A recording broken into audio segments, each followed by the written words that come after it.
Hello everyone, welcome to my channel Anupa chemistry. आज देखिए हम ऑक्सीजन जो मॉलिक्यूल होता है या जो स्पीसीज इसकी हमको मिलती है, ये इसमें आप O2 एक सेकेंड यहाँ 2 माइनस कर लेंगे, ठीक है। ऑक्सीजन मॉलिक्यूल की डिफरेंट स्पीसीज के अंदर अगर हमें बॉन्ड ऑर्डर, बॉन्ड लेंथ पूछ ली जाए तो हम कैसे निकालते हैं वो देखते हैं। पहले हम O2 के लिए देख लेते हैं। MOT हम इन तीनों के लिए MOT हमें ड्रॉ करनी होगी, तो हम इन तीनों के लिए MOT डिफरेंट निकालेंगे।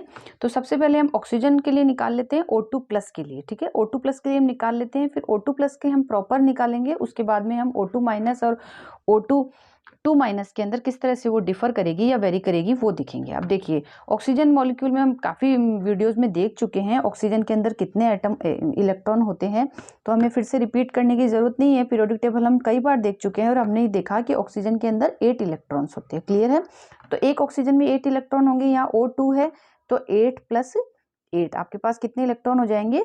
8 प्लस 8 हो जाएंगे। लेकिन यहाँ पर क्या है? प्लस साइन है, इट मीन्स एक क्या है इसमें कम है, एक इलेक्ट्रॉन क्या है इसमें कम है। तो 8 प्लस 8 आपके पास 18 होंगे और 1 अगर उसमें से लेस कर देंगे तो आपके पास हो जाएगा 15 इलेक्ट्रॉन का आपको कॉन्फ़िगरेशन ड्रॉ करना है। MOT में मैंने आपको बताया था कि 14 इलेक्ट्रॉन से जब ज़्यादा होते हैं तो उसके अंदर MOT के अंदर जो रूल फॉलो होता है सिग्मा 2pz पहले आता है, तो उसी तरह आप इसको ड्रॉ करेंगे। तो अब देखिए यहाँ पे आप देखिए फर्स्ट ऑफ ऑल तो ये सेकंड पीरियड में आता है ऑक्सीजन, इसलिए फर्स्ट पीरियड आप जो बॉन्डिंग में पार्ट नहीं करेगा उसे आप KK से डिनोट करके साइड कर देंगे, ठीक है। इसे आप KK से डिनोट कर देंगे। उसके बाद में हम लिखेंगे sigma 2s, sigma anti bonding वाला 2s।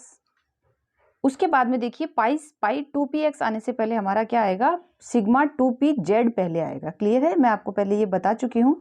उसके बाद आपका आएगा पाई 2px एंड पाई 2py। एक सेकेंड, पाई 2py। क्लियर है? उसके बाद में आपका pi star 2px and pi star 2py and then finally आपका सिग्मा स्टार 2pz। क्लियर है? ठीक है। देखिए इस ऑर्बिटल में आप देखिए KK से आपने फर्स्ट पीरियड को डिनोट किया है, तो फर्स्ट पीरियड में हाइड्रोजन हीलियम आते हैं, यानी 4 इलेक्ट्रॉन आपके इसमें से किस में चले गए हैं? इसमें चले गए हैं, फर्स्ट पीरियड में चले गए हैं। तो ये 4 इलेक्ट्रॉन तो आपके KK में रह गए हैं। उसके बाद में यहाँ आपके पास 11 इलेक्ट्रॉन बचे हैं, तो आप 11 इलेक्ट्रॉन को ही फिल करेंगे। 2 2 2 2 कितने हो गए?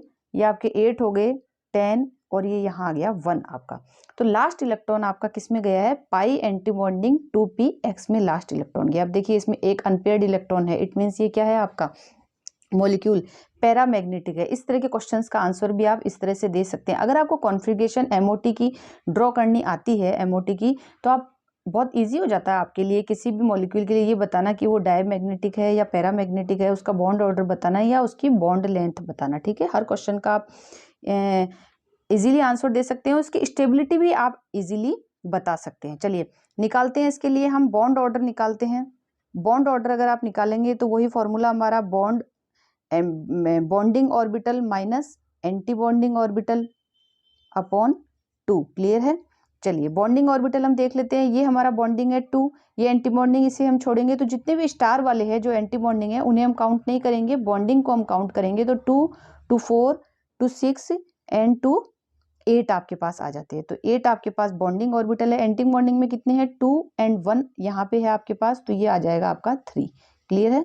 ये आपके पास आ जाएगा 5/2 इक्वल टू 2.5। तो आपका बॉन्ड ऑर्डर क्या आ जाता है? O2 प्लस के लिए आपका बॉन्ड ऑर्डर आ जाता है 2.5। चलिए इन सबको हम रिमूव करके यहाँ पे लिख देते हैं हम।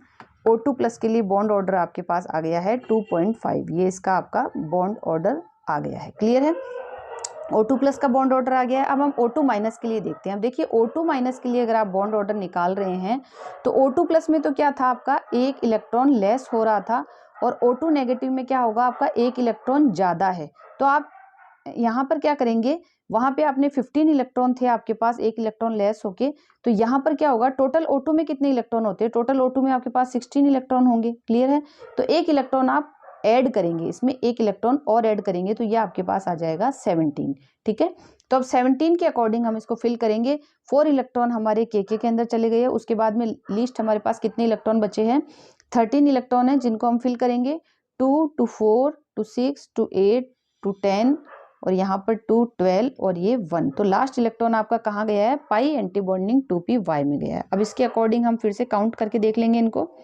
ये हमारे 2 to 4 to 6 to 8 यहाँ पर है बॉन्डिंग में, माइनस एंटी बॉन्डिंग में कितने हो गए हैं? 2 to 4 और 1 5। ये एंटी बॉन्डिंग में हमारे इतने हो गई है। क्लियर है?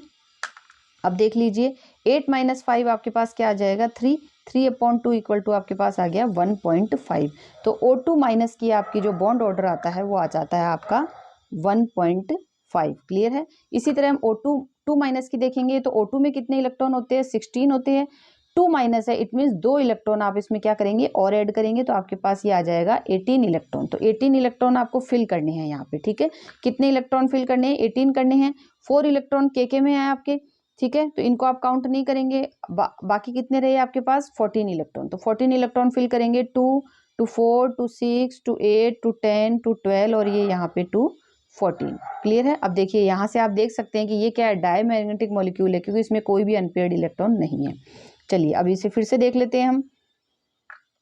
बॉन्डिंग ऑर्बिटल इलेक्ट्रॉन देखेंगे। 2 to 4 6 8 8 इलेक्ट्रॉन हो जाए। आपके बॉन्डिंग कितने हो गए? 8 इलेक्ट्रॉन हो गए। यहाँ देखिए बॉन्डिंग आपके पास 8 इलेक्ट्रॉन हो गए। एंटी बॉन्डिंग में देख लेते हैं। 2 to 4 और ये 2 6, ये आपके पास 6 हो गए। तो यहाँ आपके आ जाएगा 2/2 इक्वल टू 1। तो आपके पास O2 माइनस के लिए आपके पास बॉन्ड ऑर्डर क्या आ जाता है? O2 -2 के लिए आपके पास बॉन्ड ऑर्डर आ जाता है 1। अब देखिए आपके पास O2 plus, O2 minus and O2 minus तीनों का बॉन्ड ऑर्डर आपके पास आ चुका है। अब देखिए लार्जेस्ट बॉन्ड ऑर्डर किसका है? अब देखिए यहाँ से हम हर क्वेश्चन का आंसर दे सकते हैं। अगर आपको बॉन्ड ऑर्डर पूछ लिया जाए तो बॉन्ड ऑर्डर तो हमने निकाल ही लिया है। अगर आपको बॉन्ड लेंथ पूछ ली जाए तो देखिए बॉन्ड लेंथ क्या होती है? बॉन्ड ऑर्डर के इन्वर्सली प्रोपोर्शनल होती है। ठीक है, इन्वर्सली प्रोपोर्शनल होती है। तो जिसकी बॉन्ड ऑर्डर सबसे ज़्यादा है उसकी बॉन्ड लेंथ क्या होगी? सबसे कम होगी। तो बॉन्ड लेंथ सबसे अधिक किसकी होगी? O2 माइनस की बॉन्ड लेंथ क्या होगी? सबसे ज़्यादा होगी। उससे कम किसकी होगी? O2 माइनस की होगी। और सबसे लीस्ट किसकी होगी? O2 प्लस की होगी। ये इसकी बॉन्ड ऑर्डर होगा, सॉरी बॉन्ड लेंथ होगी। अब देखिए आपसे और भी क्वेश्चन अगर कर लिया जाए, इनकी स्टेबिलिटी की बात कर ली जाए तो देखिए बॉन्ड ऑर्डर जितना ज़्यादा होता है क्या होता है? मॉलिक्यूल उतना ही स्टेबल होता है। तो इसका बॉन्ड ऑर्डर सबसे ज़्यादा है। तो स्टेबिलिटी की अगर हमसे बात की जाए, स्टेबिलिटी अगर हमें पूछ ली जाए ऑक्सीजन के स्पीसीज की, तो आप कहेंगे कि O2 प्लस की स्टेबिलिटी क्या है? सबसे ज़्यादा है। O2 नेगेटिव की उससे कम है। और लीस्ट स्टेबल कौन है? आपका O2 नेगेटिव है। देखिए ये एक तरह का एक्सेप्शन है कि ऑक्सीजन जो क्या होता है? एक नेगेटिव एटम होता है जिसके ऊपर पॉजिटिव चार्ज होते हुए भी ये स्टेबल है। तो ये क्या है? O2 पे पॉजिटिव चार्ज स्टेबल है इसकी बॉन्ड ऑर्डर की वजह से। ठीक है, इस तरह के क्वेश्चंस को आप है ना पुटअप करना सीखें, मतलब इनको आप प्रैक्टिस में लाएं, क्योंकि इस तरह के एक्सेप्शंस केमिस्ट्री में बहुत सारे आते हैं। वैसे जनरली हम क्या बोलते हैं कि नेगेटिव, जिसकी इलेक्ट्रोनेगेटिविटी ज़्यादा होती है उस पर नेगेटिव चार्ज क्या होता है? स्टेबल होता है। लेकिन यहाँ पर क्या है? नेगेटिव इलेक्ट्रोनेगेटिविटी ऑक्सीजन की अधिक होती है, लेकिन फिर भी इस पर पॉजिटिव चार्ज क्या हो रहा है? स्टेबल हो रहा है। तो इस तरह से आप इसकी स्टेबिलिटी बता सकते हैं। तो आपने इस तरह से इसका बॉन्ड ऑर्डर बता दिया, इसकी स्टेबिलिटी बता दी एंड इसकी बॉन्ड लेंथ बता दी। ठीक है, इस तरह से आप निकाल सकते हैं। Thank you for watching.